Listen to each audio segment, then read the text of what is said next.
Hello everyone, welcome to our classes. हम लोग already question number 90 तक हम लोग डिस्कस कर लिए हैं। ये हम लोग 69th क्वेश्चन, हम लोग 69 बीपीएससी का क्वेश्चन पेपर हम लोग डिस्कस कर रहे हैं।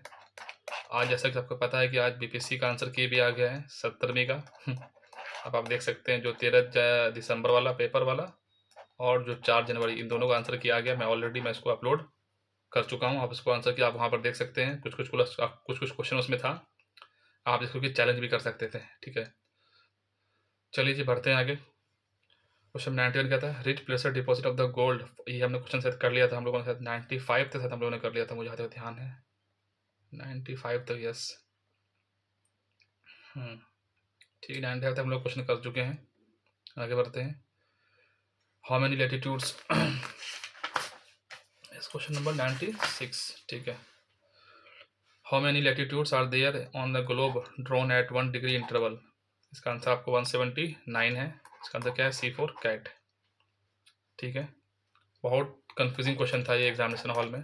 ठीक है, इतना भी इजी क्वेश्चन नहीं है। The average height of the Kosi plain from the mean sea level. Mean sea level से कोसी प्लेन का हाइट कितना है? इसका राइट आंसर है वो आपको C4 कैट 30 मीटर है। C4 कैट, ये आपको जो भी बीपीएससी का जो ऑफिशियल आंसर की ये उससे आंसर है। On which of the following on which plateau the Tropic of Cancer in India stand times intersect each other. तो मालवा हो नहीं सकता, नर्मदा एवं होगा नहीं, बुंदेलखंड होगा नहीं। इसका अंदर क्या था? बागेलखंड। आंसर क्या है? B4 baby, B4 boy. आप मुझे एक चीज़ बताएं, जो ट्रॉपिक ऑफ कैंसर है ये इंडिया के कितने स्टेट से होके मतलब जाता है? ठीक है, और सबसे कम लेंथ कौन से स्टेट में है ट्रॉपिक ऑफ कैंसर का, और सबसे ज़्यादा लेंथ कौन से स्टेट में है? ठीक है, which district of the Uttarakhand is not situated along the Tibetan boundary. Which district of the Uttarakhand is not situated along the Tibetan boundary.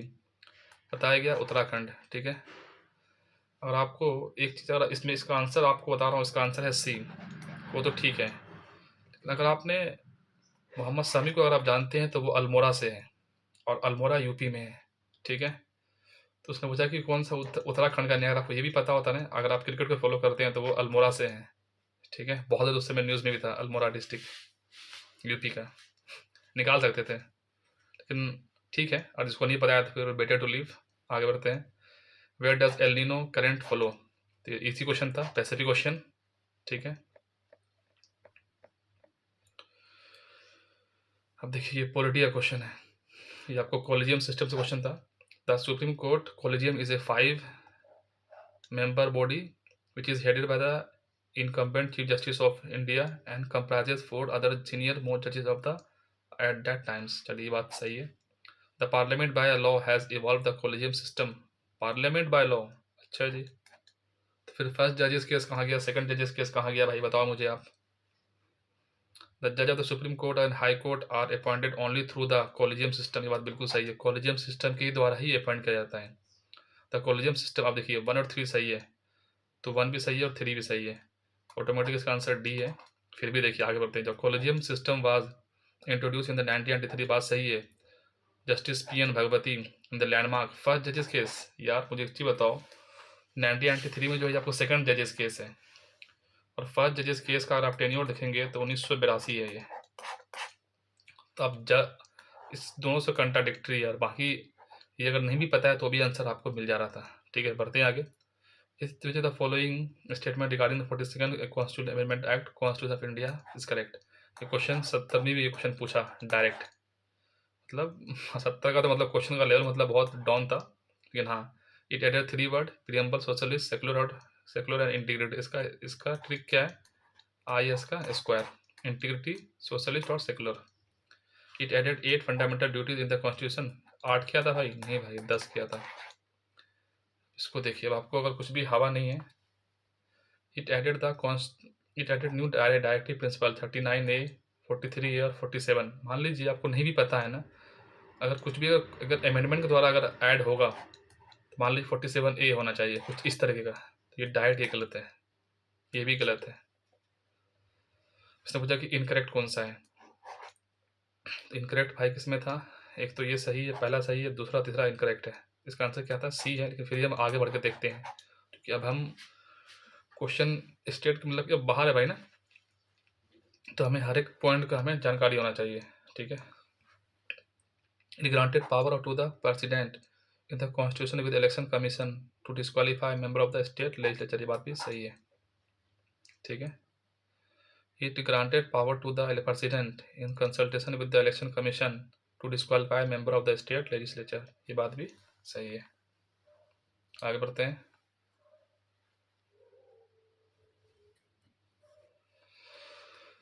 The specification required for the community to declare as a scheduled tribe। scheduled tribe कैसे declare किया जाता है किसी भी community को? Indication of the primitive traits, बिल्कुल सही बात है। डिस्टिंक्ट कल्चर होना चाहिए। Shyness of the contact with the community at large, backward and the geographical isolation. Easy question था। इसका आंसर डी फॉर दिल्ली है। ठीक है। From which country in India constitution has taken reference from the idea of the fundamental right? आसान question है। B for boy, मतलब USA से हमने फंडामेंटल राइट का हमने कंसेप्ट लिया है। डीपीएसपी हमने कहाँ से लिया था? आयरलैंड से। ठीक है। चलिए जी, आप मुझे कमेंट सेक्शन में बताएं कि कनाडा से हमने क्या लिया है। 2-3 चीज़ लिया है हमने, बताइए उसको थोड़ा सा। Untouchability is abolish by the article which the following Indian constitution. बहुत आसान क्वेश्चन है। आर्टिकल 17 है। ठीक है। सी फॉर कैट।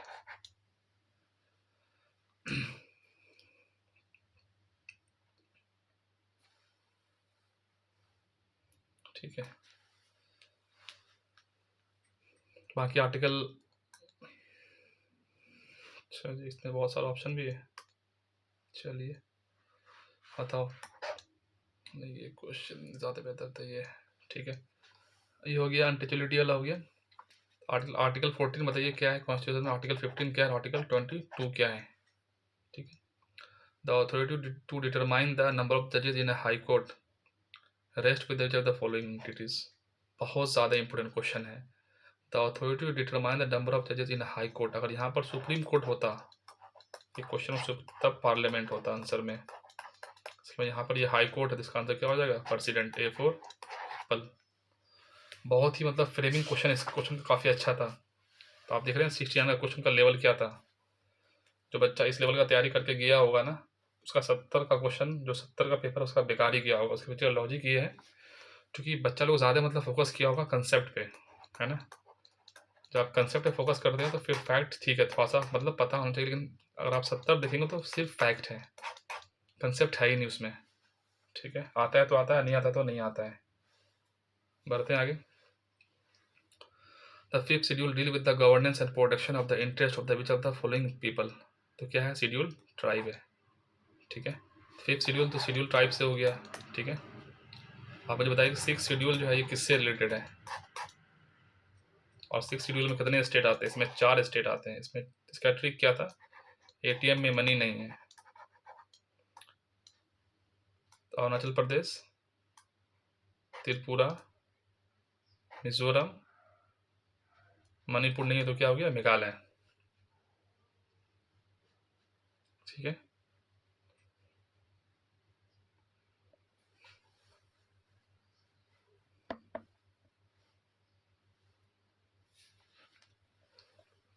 चलिए,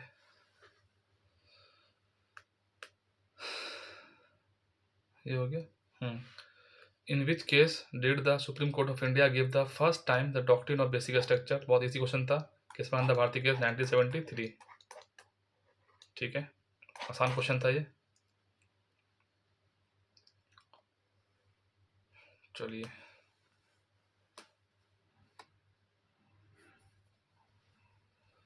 109 क्वेश्चन क्या है? अब देखिए, क्वेश्चन में अगर आपको पता भी नहीं फिर भी आप इसको दिमाग लगा के क्वेश्चन को आप निकाल सकते थे एग्जामिनेशन हॉल में। ठीक है। उसने पूछा communist party of India Marxist, communist party of India, Bahujan Samaj party, Trinamool Congress. देखिए, ये तो 1998 होगा। डी का आंसर सेकंड होगा 100%। तो ये खत्म हो गया, ये खत्म, ये खत्म। ठीक है। डी का आंसर सेकंड, डी का आंसर सेकंड। बहुजन समाज पार्टी 1984। सी का आंसर चौथा, सी का आंसर चौथा है, ठीक है। Communist party of India Marxist, ये आपको कब है?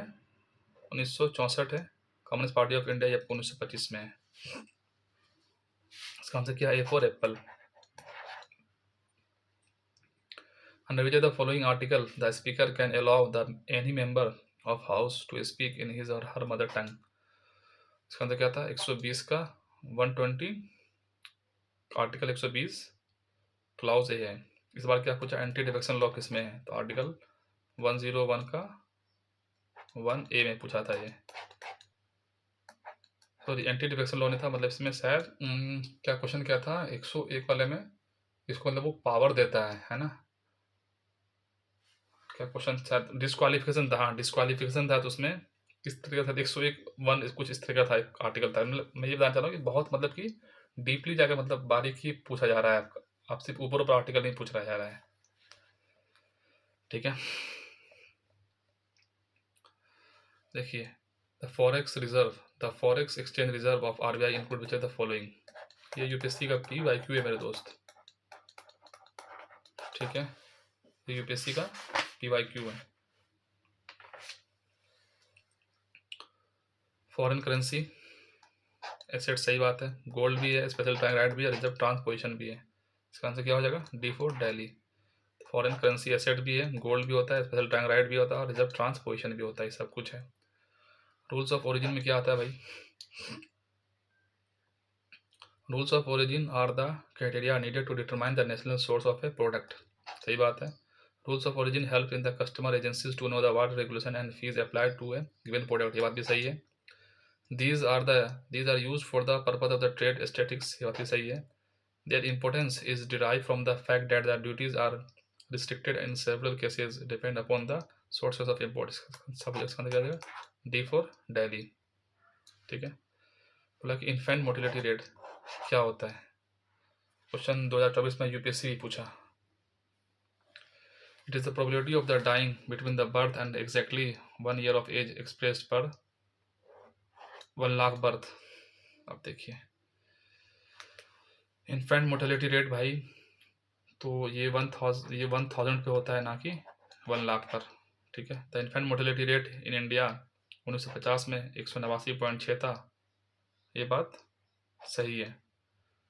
In the year 2019 the infant mortality rate 30 हो गया, ये बात भी सही है। 2 और 3 सही है। अब देखिए, 2 और 3 सही है और पहला जो है वो गलत है। पहला गलत हो गया, पहला गलत हो गया। अब आ जाइए 50-50 में। मान लीजिए अगर आपने यहाँ तक भी पहुँच गए हैं तो 2 और 3 तो बाय डिफॉल्ट आपको सही माना जाएगा। सब कुछ डिपेंड करता है इस फोर्थ पर। As per the sample registration systems bulletin, the registration journal of India, the state with the highest infant mortality rate in the year 2019 was Uttar Pradesh.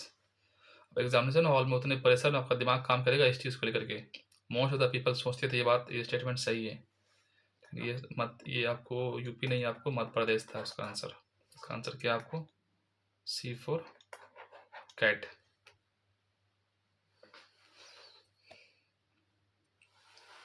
Human capital formation as a concept is better explained in the process of which enable। ये UPSC का PYQ है 2019 में, ये पूछा हुआ question है already कि human capital क्या होता है, ठीक है।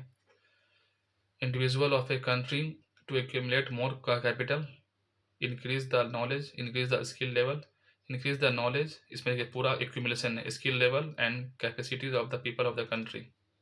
इसका नसीब सिर्फ आपको डी है। Human capital information as a concept is better explained in term of a process which enable increase in the knowledge, skill level and the capacity of the people of the country। इसका answer क्या है? D4 Delhi. तो ये question थोड़ा सा easy था, ठीक है। तो आप लोग अब आगे बढ़ते हैं। अब क्या है क्वेश्चन 115 में? देखिए, बैंकरप्सी। देखिए, इस क्वेश्चन को जब आप सॉल्व कर रहे होंगे ना एग्जामिनेशन हॉल में, आपका समय नहीं मिल पा रहा होगा। तो जो क्वेश्चन आपने देखा ना अभी, ये क्वेश्चन, ये पूरा क्वेश्चन को असल में आपको पढ़ना ही नहीं था एग्जामिनेशन हॉल में। कुछ क्वेश्चन आपको इकोनॉमी का क्वेश्चन, अगर आपको इकोनॉमी उतना अच्छा नहीं है, उस क्वेश्चन को आप बेटर टू लीव, आप उसको नहीं रीड करें, क्योंकि आपका अगर आप इतना लेंथी क्वेश्चन को अगर आप रीड करेंगे, क्वेश्चन नंबर 117 देखिए, आप इसको रीड करने जाइएगा तो आपका 2-3 क्वेश्चन ऊपर का निकल जाएगा, ठीक है। लेकिन फिर भी अब क्योंकि अब क्वेश्चन आउट है, मतलब बाहर में है, तो इसे हम सॉल्व करेंगे। Bankruptcy refer to the financial state in which the individual of entity is unable to pay their debt as they become due. Insolvency refer to a legal process where the asset of a debtor are liquidated or recognized for the benefit of the creditor. Bankruptcy is a state where the insolvency is the conclusion. The Bankruptcy Insolvency Board of India is a regulatory body responsible for the overseeing insolvency and bankruptcy proceeding। ये बात चौथा पक्का सही है, ठीक है। अब देखिए इसने क्या कर दिया, जब भी ऐसा क्वेश्चन आया तो उसको थोड़ा सा मैच करिए। बैंक्रप्सी और इंसॉल्वेंसी दोनों इसका मतलब रिलेटेड टर्म है। बैंक्रप्सी का इसने स्टेटमेंट यहाँ पर दिया है, bankruptcy refer to a legal process where the asset of a debtor are liquidated और recognise for their benefit of the creditor. Insolvency का इसने यहाँ पर दिया है, insolvency refer to a financial state in which an individual और entity is unable to pay off their debt as they become the dues. Bankruptcy जो है एक कंक्लूजन है और इंसॉल्वेंसी एक स्टेट है। समझ पा रहे हैं कितना इसमें कंसेप्ट था, ठीक है। तो इसका आंसर क्या था, सिर्फ आपको C for cat, in which year the industrial policy resolution adopted. तो इसका आंसर क्या था, ए 1956, ठीक है। ये आपको सेकंड 5 ईयर प्लान में आया था,